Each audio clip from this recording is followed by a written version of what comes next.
this draft phase tends to favor them.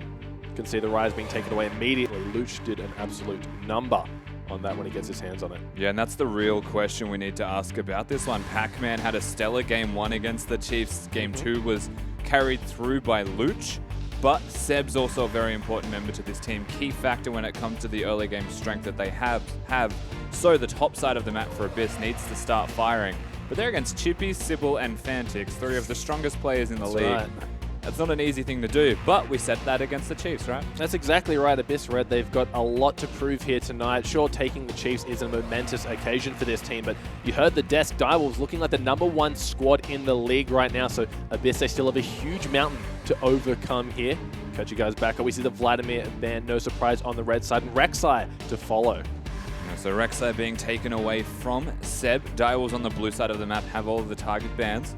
Red side for Abyss means that they can get rid of 1 or 2, maybe target bans, depending on what Direwolves do. They've been nice enough to get 1 off. Yep, the Twisted Fate onto Fantix. Not going to see him roaming around the map, making those global objective plays. Shen also getting taken away. So 2 of those global-esque champions not going to see play tonight. Yeah, big focus actually on the global champions.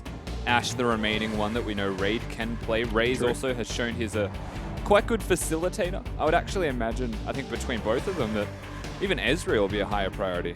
Smart ban here, taking away the Aurelia from Chippies. We've seen him, when on that champion, just go completely off. So, see what Direwolves prioritize for that #1 pick spot here tonight. Could very easily be the jungle position. Could also be the support role where Teargun has the propensity to play that Karma. Karma, very good champion. We see a lot of first rotation Karmas coming through. Doesn't really give away too much of what your comp wants to do. Just allows you guys to speed up and get a lot of pseudo health on those shields. Yeah, that's right. Mobility forwards or backwards, the shields are there. The lockdown with the W also, and it can be flexed between mid and support, so damage or not damage. Very mobile champion that the Direwolves have locked in, of course. Does leave open some strong jungle tools, perhaps for Seb. Same thing to be said about the top lane role, with that Aurelia being banned. The hover of the Elise right now. And the other champion maybe the Gragas, but Seb locks that one in, and Luch, first rotation on the Azir. They don't want Direwolves to get their hands on that one, that's for sure. And then there's still definitely the Victor and champions like that available. So the priority for Abyss is, yeah, partly denying from Fantix, but definitely giving to Luch, trying to set him up on the best champion they possibly can give to him. Seb having a gank-heavy jungler. Makes sense, that's his style as a jungler. He wants to get the ganks off, his early pressure, but it's not so much the counter-jungling, it's more so the getting kills off in lane. Sybil, he'll still have the Zac or the Gragas to fall back to. I'm sure he's got an abundance of champions ready to go. Now that the Aurelia's been taken away, they could be looking at this Trundle, kind of the next best thing if you look past the Jax. The funny thing is about the Trundle, though, is that it's the best thing. Even statistically, it wins the most games. The Jax is like a Chippy's niche pick, whereas Trundle just does it all. That's exactly right. So wouldn't be surprised to see them lock that one in the Terra in the top lane. Trundle himself in the Jhin. We've seen this guy in multiple games, even having a debut in the mid lane in the OPL, but should be seeing him on Raze tonight. You should be. Let's not rule it out. Let's not rule it out immediately. Don't count the chickens before they hatch when it comes to Direwolves. In fact, all 3 champions, weirdly enough, are flex picks on their side. Sure. Although the expectations are that we have seen our bot lane and top lane locked in. You get the possibility to counter pick now in that jungle role, which they've already seen what they're against, but perhaps the decision is more biased onto the remaining member, which you would assume would be a top lane pick. Interesting to see. Abyss, they have that Hecarim available to them. We saw Pac-Man just do a number on the Chiefs last week, so don't count it out before it's happened, but hovering that Blitzcrank and the Wukong, surely not going to see that tonight. Maybe the Nami, maybe the Janna. And we should see a Janna or a Nami. Ooh, the Gnar, actually, so...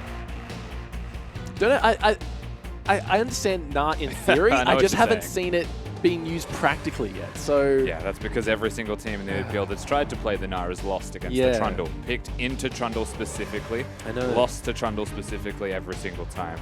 It's curious. I believe the last time we saw Abyss playing it with Pac-Man on it, it did well. Okay. But they didn't win the game. Yeah. And that's kind of the main reason you want to do well, is enough to win the game. So let's see if Pac-Man has been putting in his hours on the Gnar and can really make it shine tonight against Chippies, who is no easy opponent, that's for sure. I guess the cool thing about that Gnar lockdown is the Elise should be looking up there because it snowballs extremely heavily. You go for the Black Cleaver build, you've got Chase, you're a mini Mega Gnar, so you've got team fighting at all times when you hit that form. It does come down a little bit, though, to what Seb can provide for you. Otherwise, Chippies can kind of run away with it if he's allowed. Great point here. Direwolves, 5 seconds left on the clock. Let's see what they go with that last 2 picks here. And could this potentially be either the mid lane Jin again or the mid lane Ezreal? Who knows? But what we do know is Gragas for Sybil in the jungle. Yeah, so it should be that mid lane Jin once again for Direwolves. And it's an interesting pick. I think Raz actually touched on it very briefly on the analyst desk. Greedy is one way to describe it. He needs the flash and ghost because without that mobility, he's just all sitting duck. And now that he's against an Azir that can shuffle his way in, lock him down, he's against an Elise that can actually get cocoons from the side of the map or from the side of the lane. Yeah. You might want cleanse, and then you're losing one of your big spells that you need. So Fantix actually picks himself into a risky matchup, even knowing what they were. Let's see if it pays off for him tonight. It is, like you said, a very, very risky pick, but we saw when it does well, it really does pay dividends here. Let's see if Abyss can punish that one. They have the means to. Let's just see if they can execute. Just waiting on the last character here. Could potentially be the Sivir. There it is, on the hunt. Can match the Karma speed boost. Yeah, and you'd expect it to be that Sivir, given the Jin and Ezreal are currently missing from his capabilities on the other side of the rift, or already being locked down. Both team compositions now finished. I like what the Direwolves have put together for them individually. Maybe the Jin has question marks, but we've seen it work to great degrees of success. So Fantix once again locking down one of his signature champions. They've got pretty good disengage. Honestly, from the Direwolves, it comes down to that Ezreal Jin poke. Both these teams coming off Super Week feeling very, very good about the current state. Of course, Abyss, they want to make that playoff spot, so a win for them tonight would do wonders. But Direwolves, they're looking like no slouch as of late, so it's going to be a very, very difficult fight for Abyss tonight. Yeah, remember the Direwolves and Abyss are now going to be playing against each other for the second time in this split of the OPL. Last time we saw them play, Abyss actually did take a game away from them, so wouldn't be shocking to see that happen again. They've got the tools to do so. Abyss, like you heard on the desk, they've 2-1'd either in their wins or defeats, only actually 2-0ing the Chiefs recently, so this squad very, very good and nothing to look over, of course, guys. If you want to get on Twitter, show your support for Direwolves, hashtag DWWin, or if you want Abyss Esports to do a repeat of last week, hashtag AEWin, and show your support, show your love to these teams and get your voice heard. Yeah, both of these teams have had a lot of growth in this split. Direwolves in particular had their boot camp at the LG offices, I believe, and they've come back looking completely reinvigorated. But Abyss also making big strides towards their place in the playoffs to move further into this split. Alrighty, guys, we are jumping into game number 1, series number 1, Direwolves taking on Abyss Esports. See Jin going for a bit of the Zed build there, getting himself that longsword and 3. Yeah. I mean, Zed can do that because he doesn't have mana problems. He doesn't necessarily care too much, and it's his build path that's the most important thing. But Jin actually shares build paths with Zed when you think about it. Ghostblade into more of Malmortius. And the Duskblade as well. They're identical in that respect. And so starting with the longsword means that you can trade with Luch. You still get the AD. You're just missing the health. One thing that Zed does provide you is being a melee champion. He has a higher base armor and MR and a little bit of extra health in comparison to that of a Jin. So he's running a big risk by doing this. Does have the extra 2 potions, though, to kind of allow him to heal up any of the poke he should take.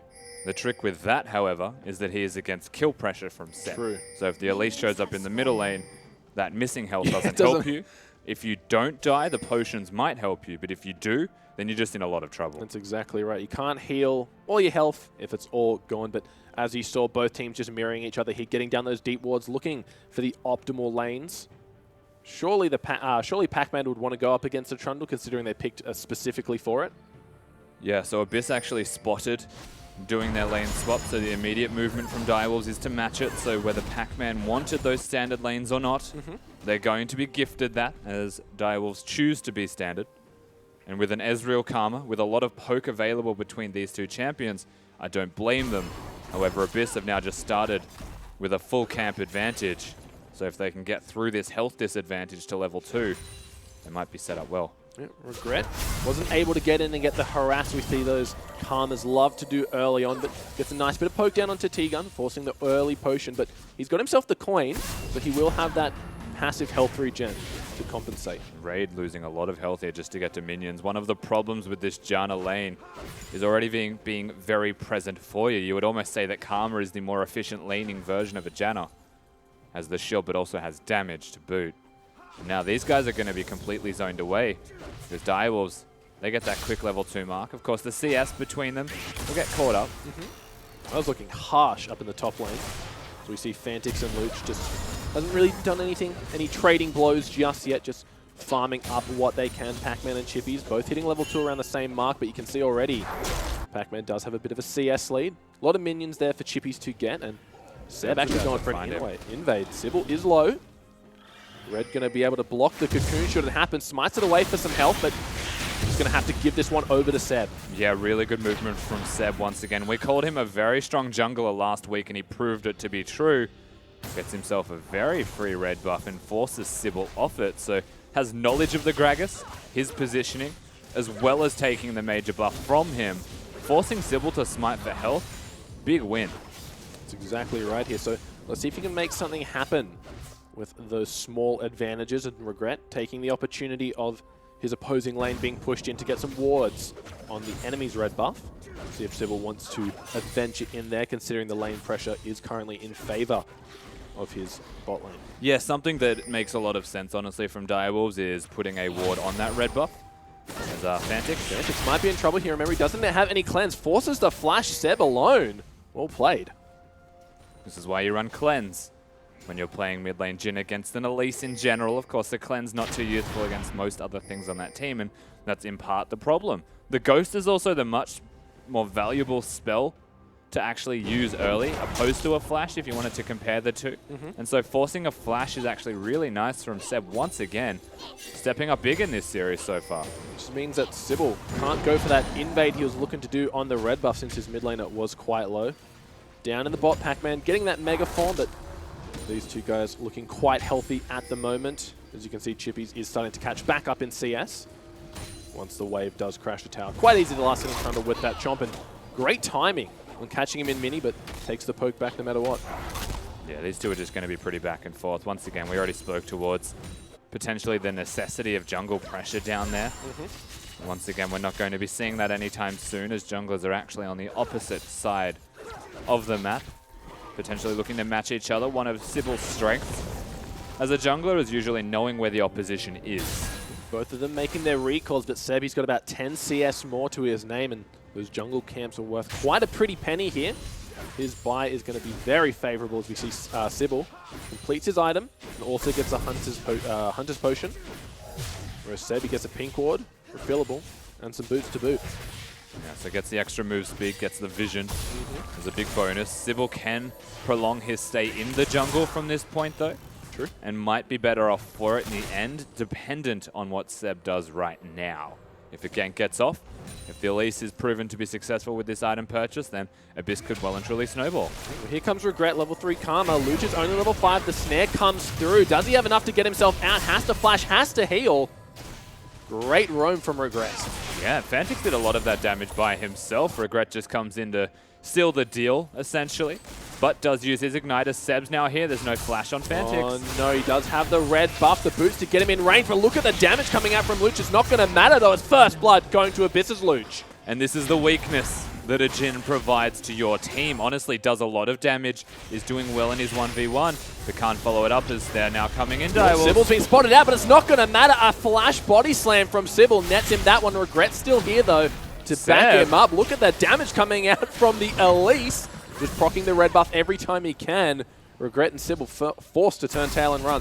Yeah, Sebtic's level 6, and whilst it's not a big buff for any Elise to have, he does have a lot of minions and power generally from that experience backing him up. And in a 1v2, he's able to push them both off. Good movement from Direwolves to get a trade in that situation. The Fantix Jhin being exploited. Yeah, you saw how much damage he was able to dish out before eventually going down allowed for Sybil to do a great rotation over. Looks like he was spotted out walking as well. There are a few wards there, so maybe Luke just got greedy for that one, not respecting the body slam flash combo. Yeah, I think what he didn't actually expect would have been the karma. Yeah, okay. That coming from the top side. Is the one person, Gragas, wasn't going to be a big deal when Seb was still next to you, right? I mean, in fact, you could have maybe baited him in. But goes down for it. Luch pays the iron price. Down the bot lane, we see Pac-Man and Chippy still just trading blows. Not too much going on. Both yet to actually go back and purchase, so still just sitting on the generic items at the moment. Been quite free from any jungle pressure, which we thought would be a little bit different coming into this one. And they're kicking it old school with that lack of jungle pressure. It's definitely an island, but they're not on top lane. They're definitely in Australian lanes. So these two, whilst they're not really doing a lot, not hitting each other, I'd say this is good for Pac-Man. Just by having that ranged advantage will naturally start to win his lane.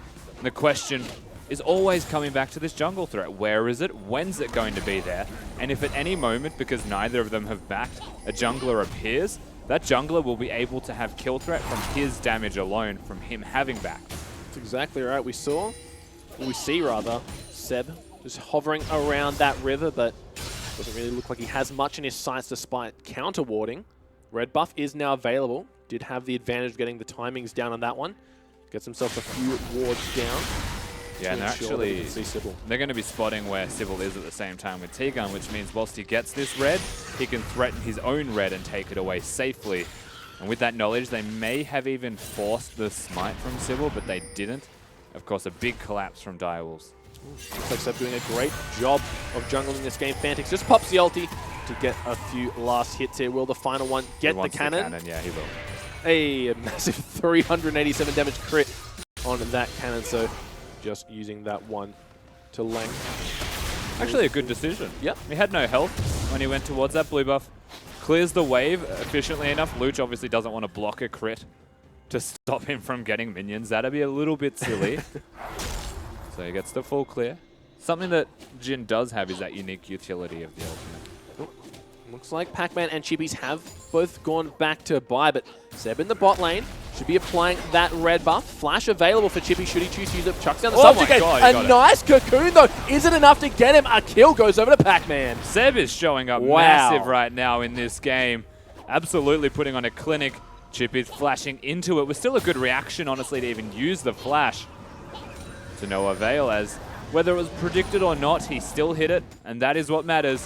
And we get to see that one again. Waits for the moment that Chippy's only had the wall left to move to.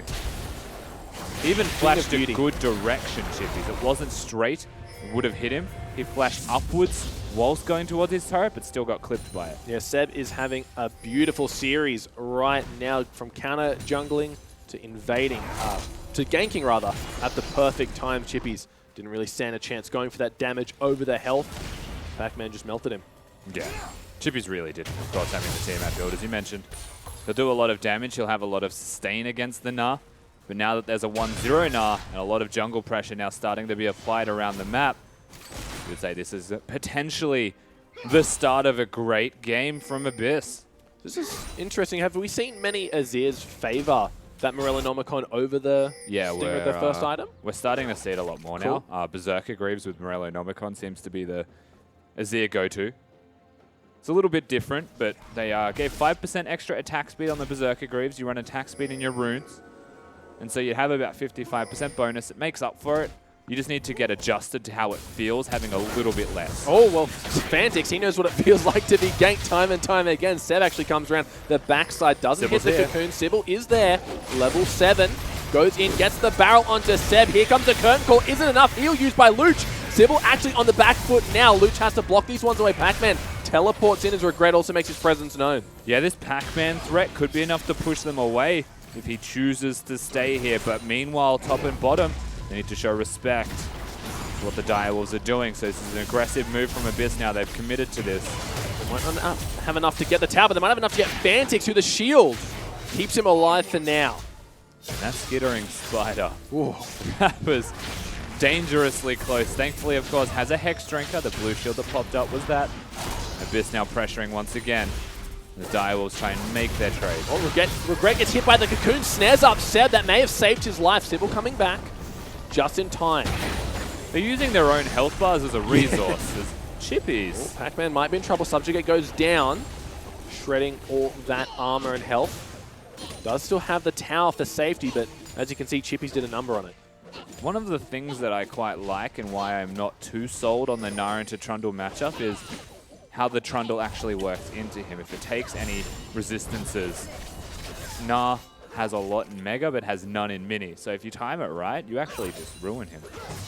We'll see if Chippies can show us a little bit of that utility that unfortunately Nah's kit does provide him. Because Mini Nah has like the lowest stats of I think every champion. Mega has the highest, as you'd expect. But it means that Trundle, again, can exploit that. It's a great point to mention, and should be seeing that later on, as so far Pac-Man hasn't used the Mega too much for any advantages, just using it for lane pressure. One other thing, when we were looking at this, actually, we've actually got Sybil making his way in. Looks like Fantic, Luch wants to go for the trade here, but Fantic's still alive, gets hit by the Nice tower, flash. flashes over, does he have enough? No! Fantic survives that one by the skin of his teeth. Fantastic flash, but he was looking for the trade, not to get out with his life. There's no point running away from a Jhin, because once that fight is committed, you're committed to the outcome of it. Good awareness, bad outcome this time around for Abyss. Yeah, Luch just unfortunately misses out on that one. Didn't have the Berserker Greaves picked up for him just yet, so some of that attack speed, lacking attack speed, really hurting him in this early game. That was literally the point I was going to make before it happened as well. Luch, the option to itemize towards the finished Morello-Nomicon instead of Berserker Greaves is something that is definitely his style, but it's not something that I would commonly see. Boots are actually very much prioritized in most regions to be completed early. These two are just going to... Ships in the night right now, but Seb may be caught out here as Regret is there also. Jhin making his way down Raze. Coming down a nice little sidestep, avoids the deadly flourish and avoids death. Soft little curve to the left is all that it really takes. AD carries have been isolated, top laners have been isolated. This game's being won through mid, jungle, and supports now, starting to work together. But once again, Regret's got his boots of mobility. T-Gun has gone for the Sight Stone, but's actually upgraded his medallion. Interesting choices to be seen and stylistic differences between both of these teams in this game. And it's a great point to mention here as top lane is just trading blows. Pac-Man does have Mega on the rise. Chippies wisely backs off out of that one as the house does connect. He does have life steal. Seb. Oh no, Seb, does he have a chance of getting away from this one? Does a lot of damage down onto Regret, repels up onto Raze. Do they have enough to kill him? One more auto attack should do. The heal comes down from Raze. T-Gun gets slammed into the wall. Ulti not going to land. T-Gun in trouble though, forced to flash Raid. Just turning around, doing some damage. Both teams walk away. Yeah, Raid does some good damage to potentially deter them, as mid laners have evidently fought each other throughout this.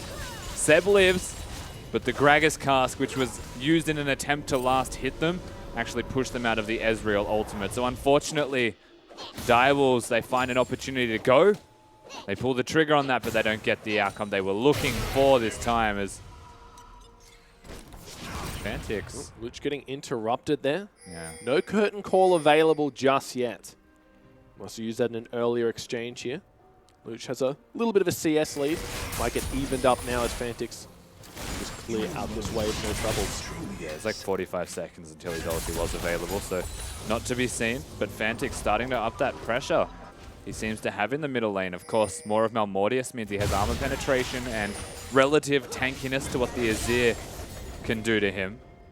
Working out well enough for now. Both teams making their way down to this bot lane. Looks like Direwolves first to get themselves on the board in terms of tower taken. That bot lane tower does fall from the pressure that Chippy's put on the lane and the rotation as well. Everyone making their way into T-Gun, flashes in. Can Sybil get the kill? T-Gun, he's got no flash available from the earlier fights in the top. On the hunt has been used to try and get T-Gun to safety. He's still alive. Somehow the shield keeps him safe, but now Regret the next point of focus. Teleport coming in on the back. Luch, he's got him through on the flank. Pac-Man is there. One more attack. Ezreal does fall, looking onto Sybil. Regret, his health bar still flashing red. They get their kill now. Chippies, he's in the wrong spot with 4 members barreling down on him. Yeah, it's most likely that he's going to go down. The collapse is still here. Oh, flashes the stun, but the flash cocoon not going to land Chippies. He's still running. He's still making it away. The red buff is for Seb. Can he get the chomp down in time? They might just straight up dive him here. They might be. Oh, they get it. There it is. Raid picks that one up. And before that all started, I was going to say the dragon No one's even made their way over to that one yet. Yeah, everyone actually rotates to the bottom side of the map for that, as these two now starting to hit each other. Oh, looks like they are going to get snared up. Luch in trouble now as Curtain Call comes down, pops the heal, but Fantix immediately regrets that decision. He was actually starting to tank minions, and the Azir's cooldowns were back up and available, so Fantix uses the ulti, but reduces the cooldown by about 30% by cancelling it. And now everything settles, but Abyss in complete control of the map. They get themselves the dragon. They get themselves the bot lane tower. Now they're looking for that mid. They've got 3 members situated there as Pac-Man actually rotating up to the top. Now that they have that mountain dragon, those outer towers should fall quite handily. It absolutely should have, because Direwolves were the first to put this swap into effect. They moved the Ezreal and Karma down. Sivir and Janna matched, but it was late, and so the turret fell. But look at Abyss's setup for this dragon. That is a well-covered dragon area with about 74 million wards. Now Direwolves actually threatening the top side of the map, so it's coming down to these turrets that they want to take. They want to accelerate the game through objective control, but they don't want to outright fight Abysses. Scary Pac-Man. Pac-Man just holding the ulti. Sybil was there should have anything went awry through his team, but after that little skirmish in the bot lane, Abyss do get themselves about 3,000 gold in the lead here, picking up 2 turrets off the back of a few kills as well. This is really cute from Sybil. He doesn't have flash, so he'd have to just throw the keg from the bush or hit a body slam.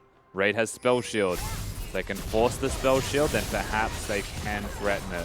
T-Gun's there also to keep him safe. Has the Monsoon available. Look at the damage coming down. Regret actually going to pop before anything could happen. Flashes the body slam from Sybil. There's the curtain call from the mid laner. T-Gun gets hit by it once. Looks like it was cancelled. Fantix just going to ghost his way up and a double kill for Raze. Fantix gets in. Seb's now nearby, but Raze is popping off. This Ezreal's starting to warm up. However, Abyss, they are happily making these trades because mid lane, Luch might die for this, but he's definitely getting it. Yeah, just throws down the ulti, then zips away, puts the turret down behind him. Chippy's in hot pursuit, so are the rest of Direwolf. Seb goes in with the Hex. Not going to hit anything just yet, though. Few minions do tank the tower, allows Fantix to walk through, but they've got the sight onto Sybil. Body slams away. Luch is quite low. 4th shot in the chamber right now for Fantix. They don't get it, so Direwolves, they just kind of run away, losing the turret, and of course, Luch now trying to defend his own. Don't be silly, Luch, it's not a real turret. Concede. It's real enough to Luch. And we know this guy loves his last hits. Deadly Flourish does connect, causing him to blink red, so he can't stay around for much longer. No, and if he goes back to base, perhaps the Direwolves have an opportunity to look mid, but Luch with the Janna nearby may have enough health. The rest of Abyss are collapsing as once again we've seen them make some good plays. Regret might be in trouble, goes in for the pink ward. Seb goes forward with the Proto Belt, lands a cocoon. T-Gun with the support allows Seb to pick that one up.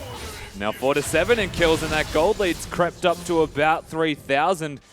Abyss Esports starting to look dominant, honestly, throughout all of this map in game number 1. This is very impressive.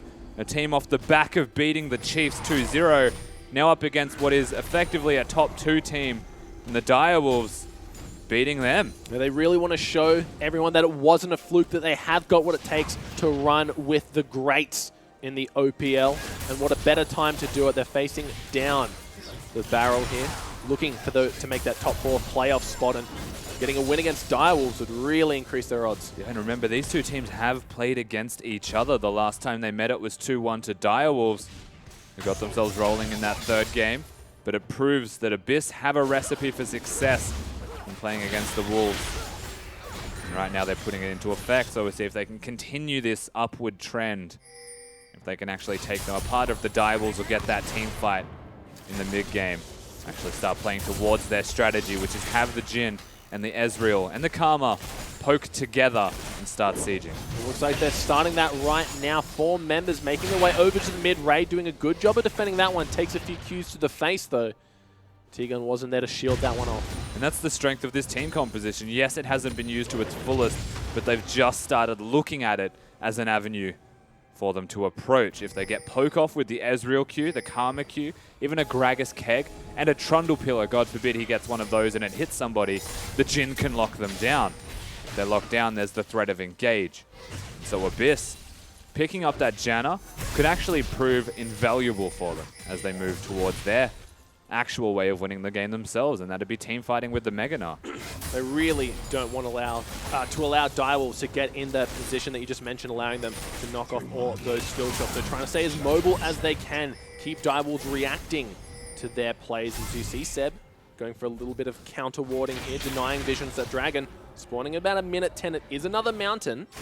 They've got themselves a few towers already, so will still be very helpful. Sybil, though, has to walk on out of that one. Yeah, but the control of the Direwolves jungle being established by Abyss really does stamp the foot down and potentially close that door for the next Drake that'll be up soon enough. Gives Raid the confidence to be where he stands right now. Gives Abyss the freedom to move. However, the Direwolves, they're a fast composition. They're closing distance. Yep, On the Hunt has been used. Counter response to, of course, regrets Karma. Seb was up quite far with nowhere to repel to. In the battle of cooldowns, Direwolves win that one. Oh, definitely. Albeit by a small amount. And right now, Pac-Man threatening the top side of the map actually could be a positive trade-off for them.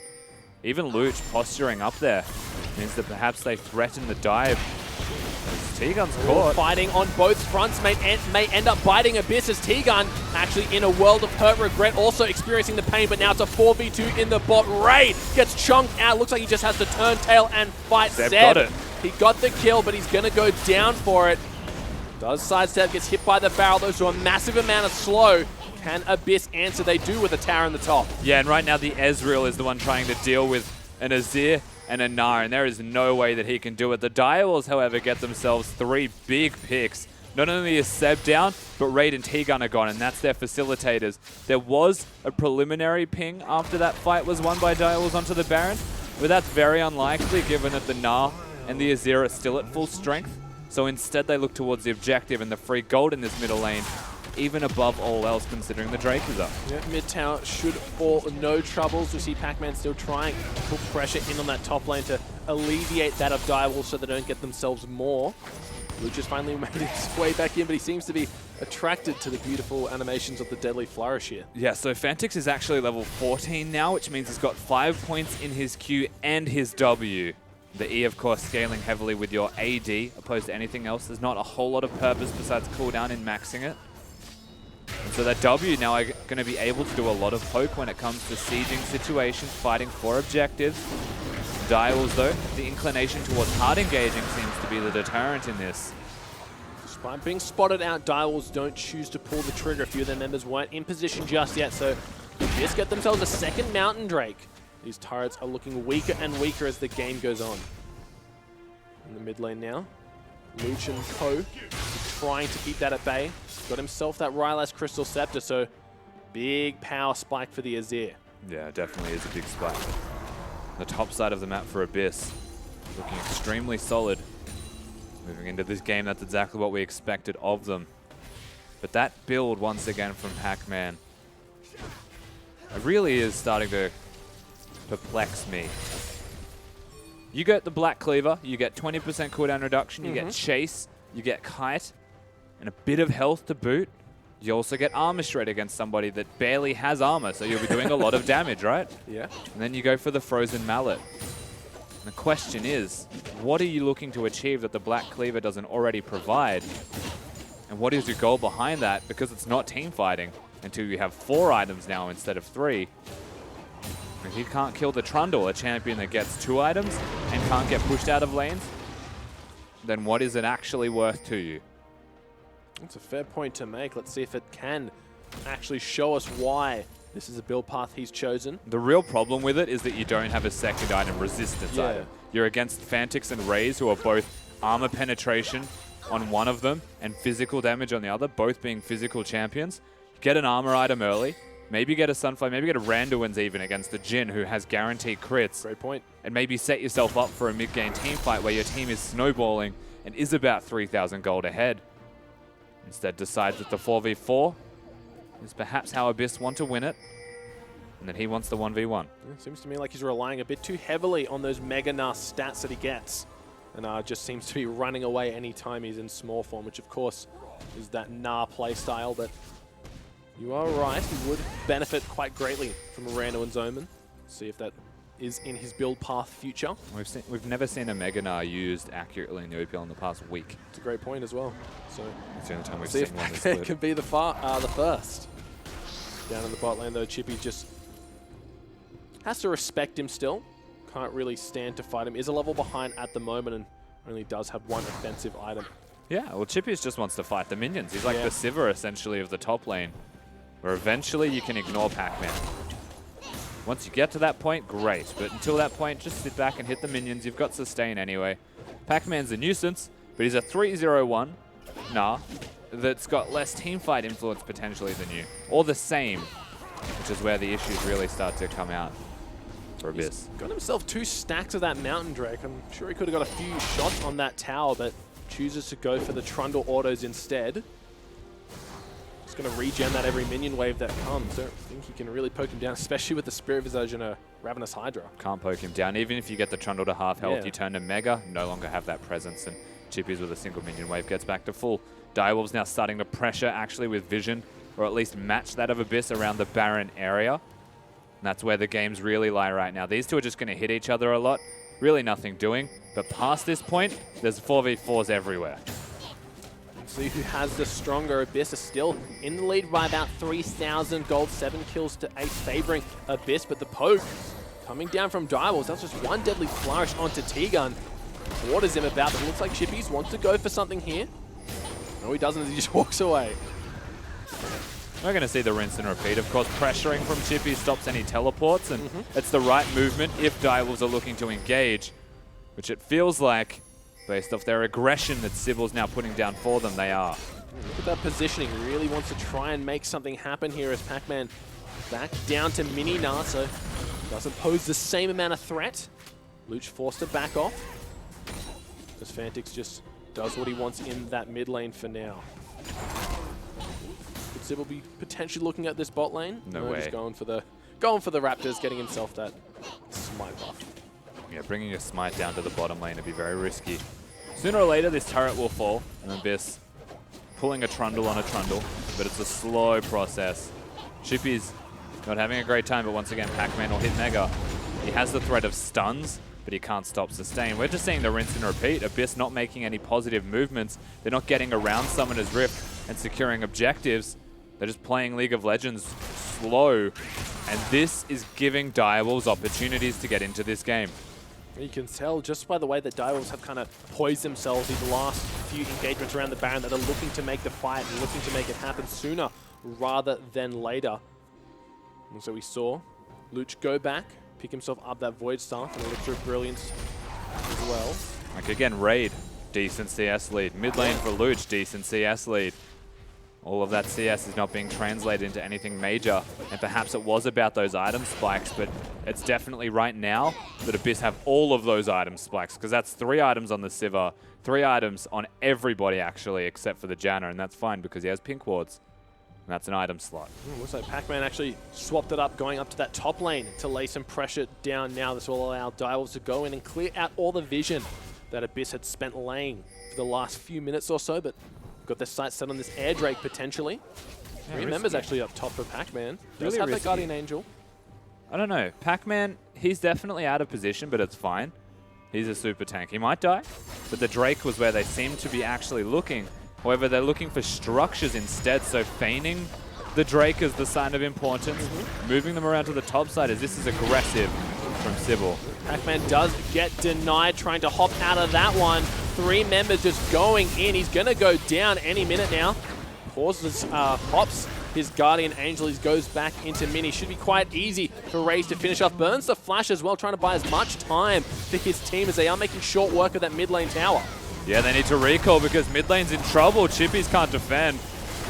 He's trying his hardest. Here come the soldiers. They get the slow down. They defend the inhibitor, but that's an inhibitor turret in mid down. As you can see, Sybil actually making his way through the river to the mid lane.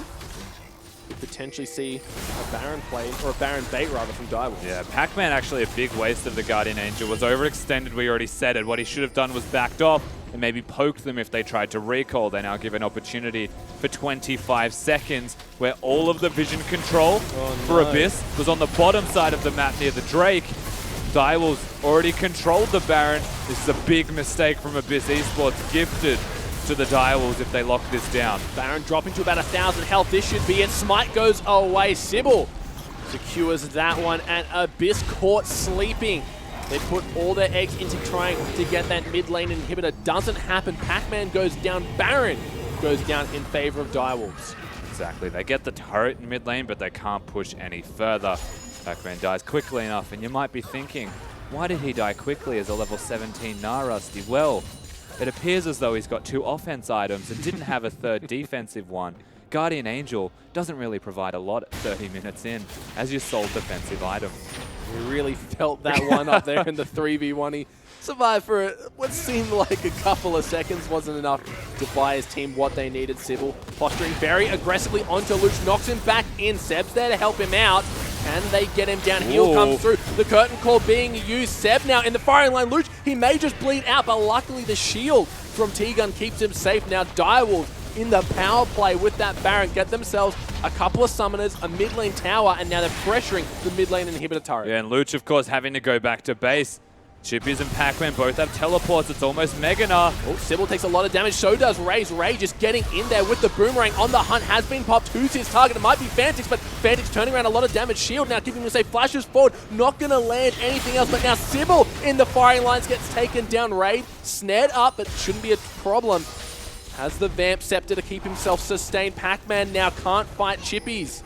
Yeah, and his teleport actually got cancelled. Pac-Man could have had a game-winning teleport, but he did it next to the Trundle's face, and that's not going to work out for you. But Abyss 4 members strong and CBLOL dead.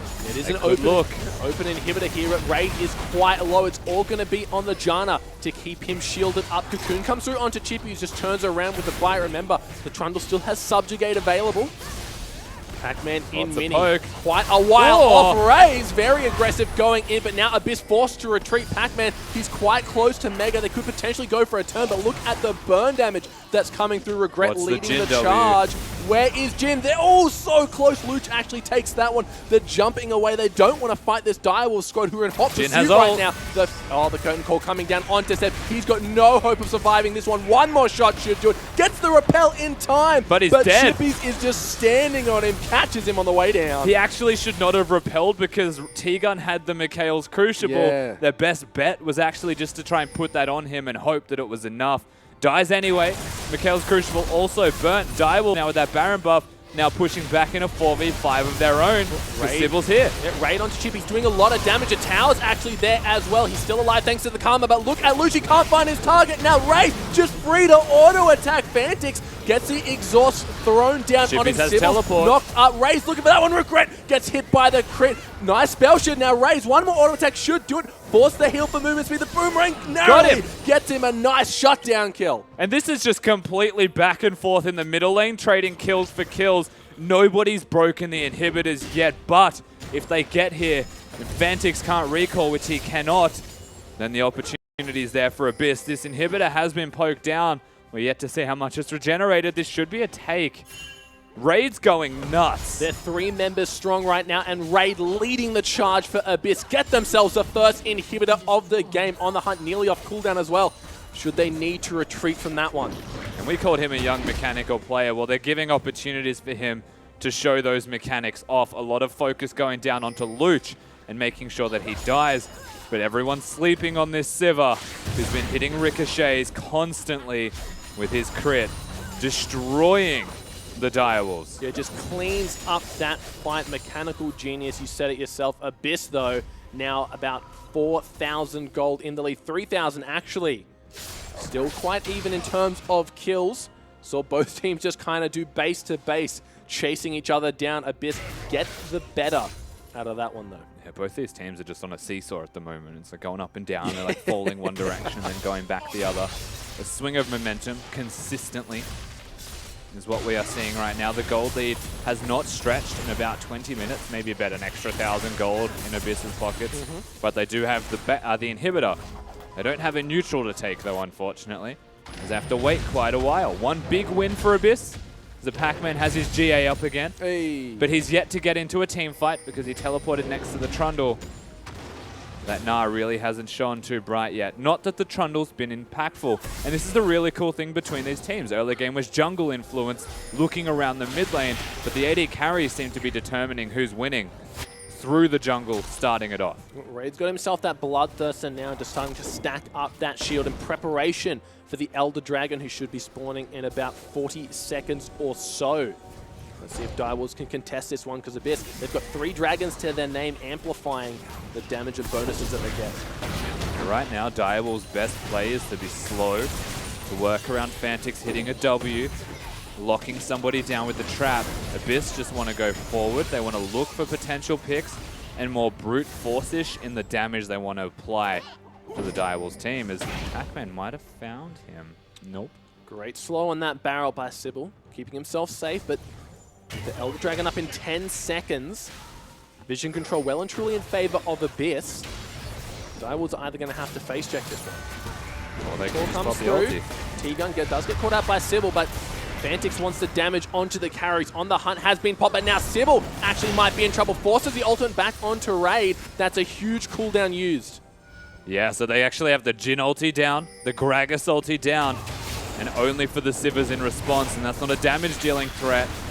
They don't have vision on the area as it was swept, but now they know. They can see its health being put down, and Direwolves, they have to respond. Just start this one off, 4,000 health left. It's low. The Dragon is getting lower and lower. Chippy, he's making his way in. Sybil, he has the potential to steal this one away. It's not going to matter. Those Luke secures a Pac-Man. He's quite low, still has the Guardian Angel available. Sybil gets himself out with one of the longest body slams I've ever seen over the pillar as well. But Abyss, No Lies actually lost despite the aggressive posture of the Direwolves. It's actually still a 5v5, and against an Elder Drake team, nobody went down. Direwolves still on the back foot though, and Abyss now looking to pressure. Seb's health bar could prove to be an issue. And the cooldown's starting to come back up for the Direwolves. Gotta be careful. Raze is top as Raid making use of that massive shield he gets from the Bloodthirster and his Janna. Pac-Man now up in the top, putting pressure down on their Chippies, and Sybil doing what they can to clear out the waves. But Raid just comes in, Sybil not goes with the body slam. Forced to back off out of that one. Seb is quite low as well. Maybe wanted to force a flash out of Raid. Didn't happen. Direwolves. Aaron. Ooh. Nope. They don't have the minion wave. Once again, this is used to push them away. Before has been used. It is onto Seb. Do they have enough? No. Gets out of the range just in time. Yeah, that minion wave died. Pac-Man also being Meganar. The Jhin ultimate was perfect to deter them from threatening this turret, but it's going to fall down sooner or later if they let them get onto this. Fantix looking very strong right now. Pops the Ghostblade, goes in, forces the Mercurial Scimitar onto Raid. Gets Cocoon for his trouble. His tower is very, very low. Raid just walks in and takes it in the face of Direwolves. In the trouble. shield is there. Gets blown back in the fight. He's still alive somehow. Look at the lifesteal. Fantix picks that one up despite being exhausted. Now Pac-Man in the backline. Where is the Meganar? We've been waiting. All split to see. Not there yet. Finally in onto Regret. Just bonks him in the tower. The one-man Nara. That's good enough for me. It doesn't look like they're going to get anything more than the inhibitor, but that's now 2 big inhibs down. Abyss Esports push their way in. Even with their AD carry going down, it doesn't matter because late game Luch on this Azir is well and truly scaled. Direwolves, they do a lot of damage. They have a commendable team fight. They just have not put the pieces together well enough yet. Something's not there. That was very aggressive positioning from Raid. They've tried to punish him, but the wall from Luch, the shields from T-Gun, it just wasn't enough to... They killed him. Didn't save the inhibitor. Saving Grace, the mid one, did respawn, as they were able to buy themselves a lot of time down in that bot lane. Baron is up.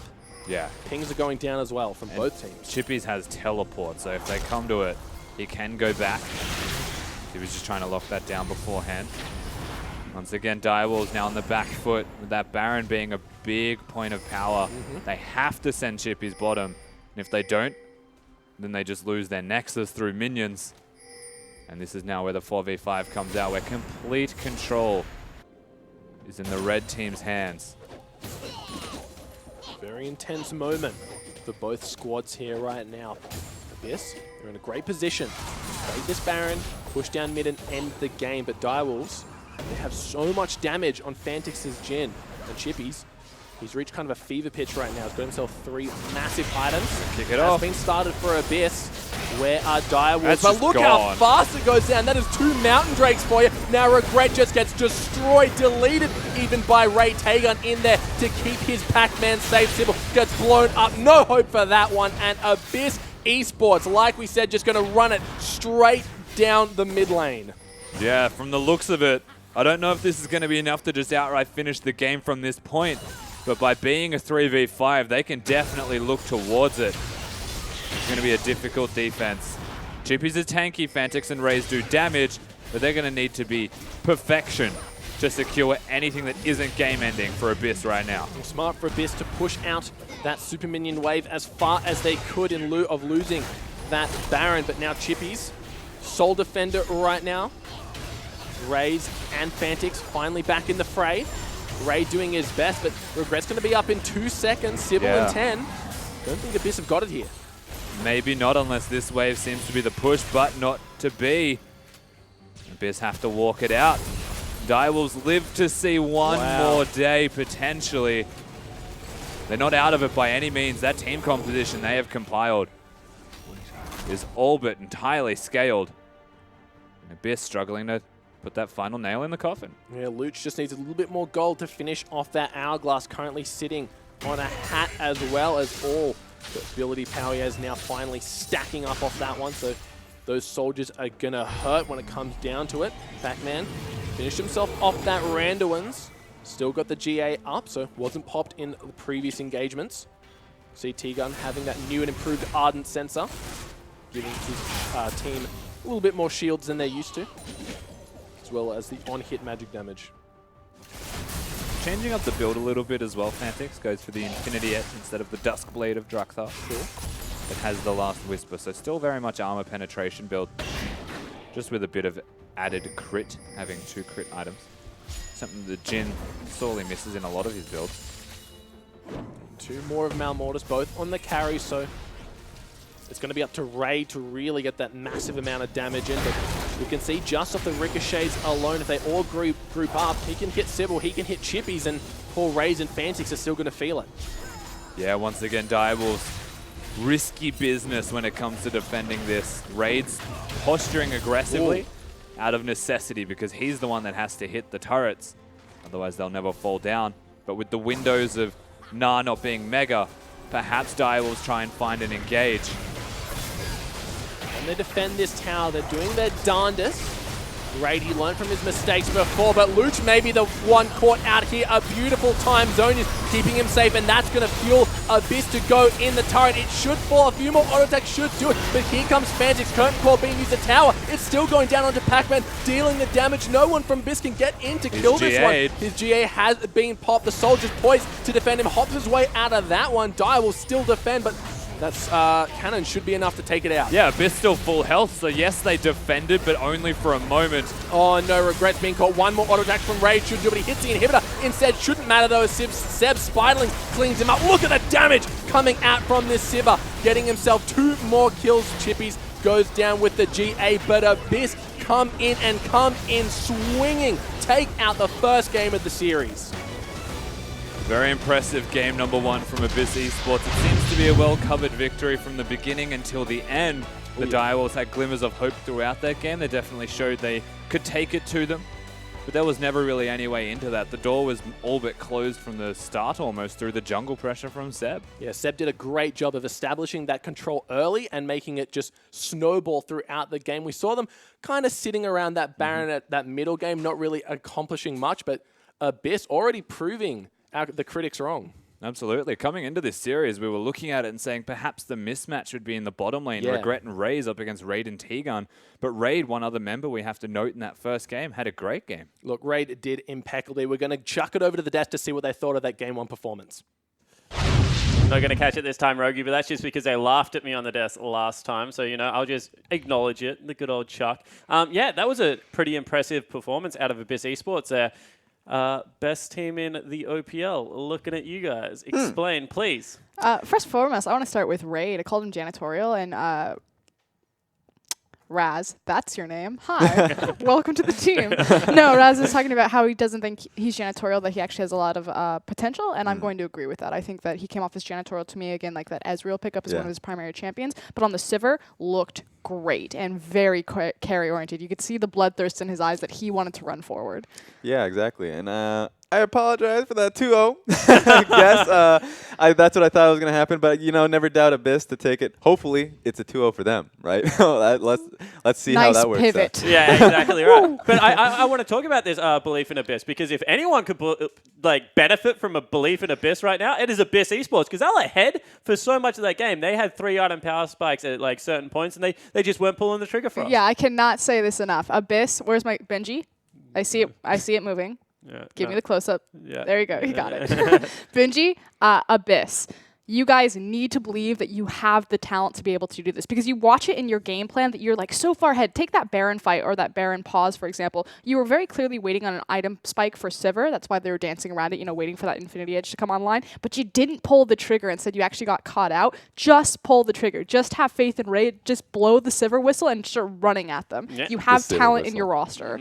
I love the Sivir whistle. Yeah, the Sivir whistle is great. We talk about it all the time. That's the team comp that, you're just able to chase people down. Going into double AD carry, especially to AD carries like the Jhin and like the Ezreal that actually need some peel for themselves if they ever get forced on top of. No, you weren't a fan of the Direwolves comp. Yeah, I mentioned it earlier on about Jhin, how I disliked the Jhin pick earlier. I thought it was a little greedy and wasn't taking, pretty much it wasn't destroyed. Yeah. And I think they did really well in demolishing it. I think a Jhin pick is fine. I actually like Jhin if you have pretty much the proper jungle matchup to always back it up, because you should always expect a 2v2 essentially. Because if you pick Jhin, you should expect to get pretty much camped out, all right? And so I thought it was unfortunate to be picking Gragas, because of course you're going up against Seb. You have pretty much the 2v2 of Gragas versus Azir versus Jhin Gragas. Exactly. You're just gonna straight lose that in the 2v2. You just get punished. You get pushed in. It's not a good time for the Jhin. All right, cool. So one team goes greedy in the Direwolves, and Abyss punish them with a good victory behind Raid, their AD carry. However, guys, don't go anywhere. In 3.5 minutes, we're going to have Game 2 between Abyss Esports and the Direwolves.